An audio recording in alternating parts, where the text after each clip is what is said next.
ಈಗೆಲ್ಲ ಬಿಗಿನರ್ಸ್ಗೆ ಏನಾಗ್ಬಿಟ್ಟಿದೆ ಅಂದರೆ ಬೋಟ್ ನೆಕ್ಕು ಅಂತಂದರೆ ಯಾವ ಥರಪ್ಪ ಅಂತ ಅನಿಸುತ್ತೆ. ಅದರಲ್ಲೂ ಬೋಟ್ ನೆಕ್ ಈ ಥರ ಪ್ಯಾಚ್ ವರ್ಕ್ ಏನಾದರೂ ಬಂತು ಅಂತಂದರೆ ಇದು ಈ ಒಂದು ಬುಕ್ಕಲ್ಲಿ ಕಾಣಿಸ್ತಾ ಇರುವಂಥ ಪ್ಯಾಚ್ ವರ್ಕ್ ಬಂದು ಒಂದು ರನ್ನಿಂಗ್ ಕಲರ್ ಇದೆ. ನೀವು ಆಪೋಸಿಟ್ ಕಲರ್ ಕೊಡಿ, ತುಂಬ ಚೆನ್ನಾಗಿ ಬರುತ್ತೆ. ಈಗ ನಾನು ಪೇಪರಲ್ಲಿ ಕಟ್ಟಿಂಗ್ ತೋರಿಸ್ತಾ ಇರೋಂಥದ್ದು ನೋಡಿ. ಇದನ್ನು ಒಂದು 4 ಇಂಚು ಇದಕ್ಕೆ ಶೋಲ್ಡ್ರಿಗೆ ಇದು ಮಾಡಿಕೊಂಡು ಮತ್ತೆ ಮಾರ್ಕ್ ಹಾಕ್ಕೊತಾ ಇದ್ದೀನಿ. ಡೀಪ್ ಮಾರ್ಕ್ ಎಷ್ಟು ಬೇಕೋ ಅಷ್ಟು ಹಾಕ್ಕೊತಾ ಇದ್ದೀನಿ. ಡೀಪ್ ಮಾರ್ಕ್ ಹಾಕ್ಕೊಂಡು ಆ ಡೀಪಿಂದ ಕೆಳಗಡೆ ಸ್ವಲ್ಪ ಪ್ಯಾಚ್ ವರ್ಕ್ ಕೊಡೋದಕ್ಕೆ ಎಷ್ಟು ಬೇಕು ಅನ್ನೋದನ್ನು ಒಂದು 2.5 ನಾನು ಹಾಕ್ಕೊಂಡಿದ್ದೀನಿ. ನೀವು ನೋಡಿ ಅವರ ಒಂದು ಬ್ಲೌಸ್ ಮೆಜರ್ಮೆಂಟ್ ಡೀಪ್ ಎಷ್ಟಿರುತ್ತೋ ಅಷ್ಟು ನೋಡಿಕೊಂಡು ಈ ಥರ ಮಾರ್ಕ್ ಮಾಡಿಕೊಂಡು ನಂತರ ನೀವು ಶೇಪನ್ನ ಇದು ಒಂದು ಸ್ವಲ್ಪ ಮೈಂಡಿಗೆ ತೊಗೊಂಡು ಎಷ್ಟೆಷ್ಟು ಬರುತ್ತೆ ಅಂತ ಒಂದು 2 ನಿಮಿಷ ಯೋಚನೆ ಮಾಡಿ ನಂತರ ಅದೇ ಒಂದು ಶೇಪ್ಗೆ ಮಾರ್ಕ್ ಹಾಕ್ಕೋಬೇಕಾಗುತ್ತೆ. ನೋಡಿ ನಾನು ಹಾಕ್ತಾಯಿದ್ದೀನಿ. ಈಗ ನಿಮಗೆ ಈ ಒಂದು ವಿಡಿಯೋದು ಹೆಚ್ಚಿನ ಒಂದು ಮಾಹಿತಿ ಬೇಕು, ಫುಲ್ ವಿಡಿಯೋ ಬೇಕು ಅಂತಂದರೆ ಯೂಟ್ಯೂಬ್ ಚಾನಲಲ್ಲಿ ಇರುತ್ತೆ, ಅಪ್ಲೋಡ್ ಮಾಡ್ತೀನಿ ನಾನು. ಯಾರೆಲ್ಲ ಒಂದು ಯೂಟ್ಯೂಬ್ ಚಾನಲ್ನ ಸಬ್ಸ್ಕ್ರೈಬ್ ಮಾಡ್ಕಿಲ್ಲ ಅವರೆಲ್ಲ ಮಾಡ್ಕೊಂಡು ನೋಡ್ತಾ ಇರಿ. ನಿಮಗೆ ಫುಲ್ ವಿಡಿಯೋ ಮತ್ತು ಫುಲ್ ಡೀಟೇಲಾಗಿ ಸಿಗುತ್ತೆ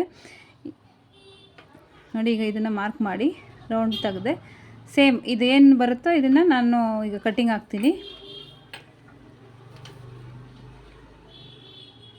ಈ ಒಂದು ಯೂಟ್ಯೂಬ್ ಲಿಂಕ್ ಬಂದು ನಮ್ಮ ಒಂದು ಬಯೋದಲ್ಲಿದೆ.